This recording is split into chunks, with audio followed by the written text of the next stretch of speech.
fourth graders, and welcome back. I'm Mrs. Lamando here to bring you the media or video version of the text we read last time, which is Pandora's Box. Last time we were together, we learned that the mythical allusion to open Pandora's box really means kind of to start trouble, or that temptation can really lead to trouble. So today we're going to check out the media version, which I like a lot, and I think you will too.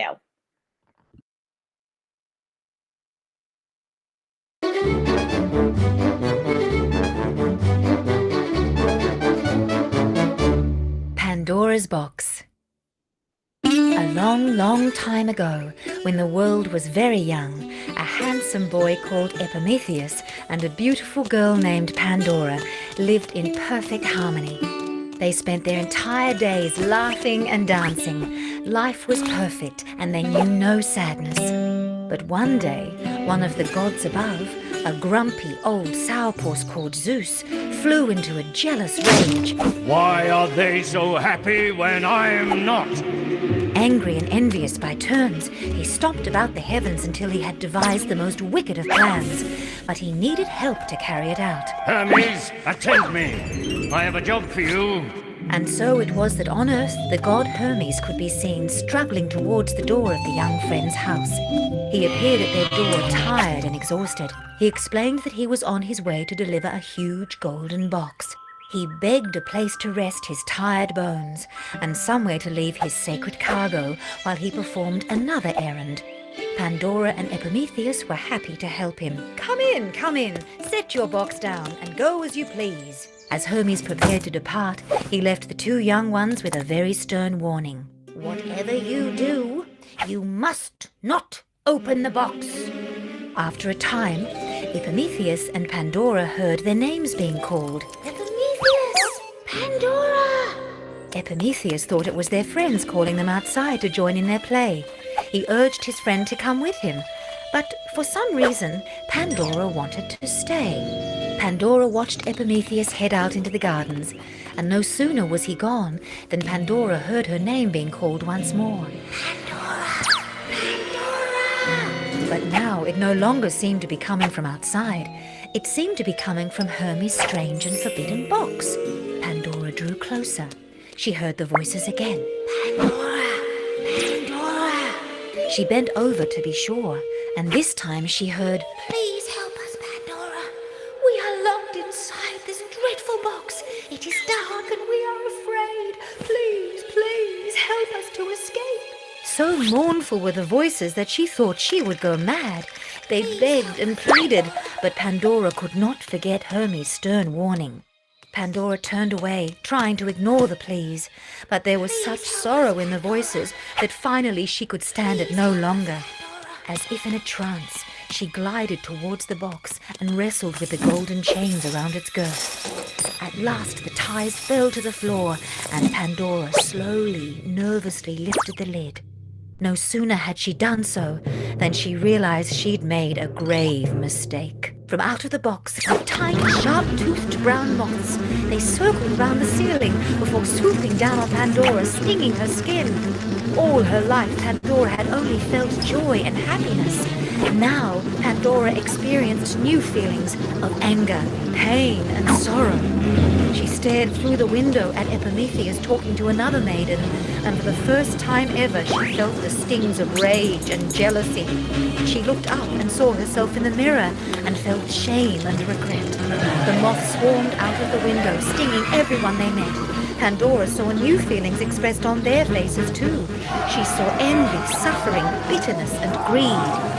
Pandora slumped to the ground, not even bothering to fight off the stinging creatures. So heavy was her sadness at what she had done. She looked up to see Epimetheus in the doorway, and for the first time, he yelled in anger at Pandora. What have you done? And then a high voice broke through. Please, let me out. Don't be afraid. I can help. Pandora stared. After the tragedy she had already caused, what more harm could be done? And so Pandora went once more to Hermes' golden box and slowly lifted the lid. This time, A shaft of white light beamed forth and turned itself into a beautiful butterfly. It landed briefly on Pandora's shoulder, and she knew she had been touched by the light of hope. And in that touch, all the stinging wounds on Pandora's body were soothed and healed. It fluttered across to Epimetheus and did the same for him. Then it darted through the window and went forth to soothe and heal the wounds of the world. And so, in the opening of that box, Pandora's box, was the birth of pain and of hope forevermore.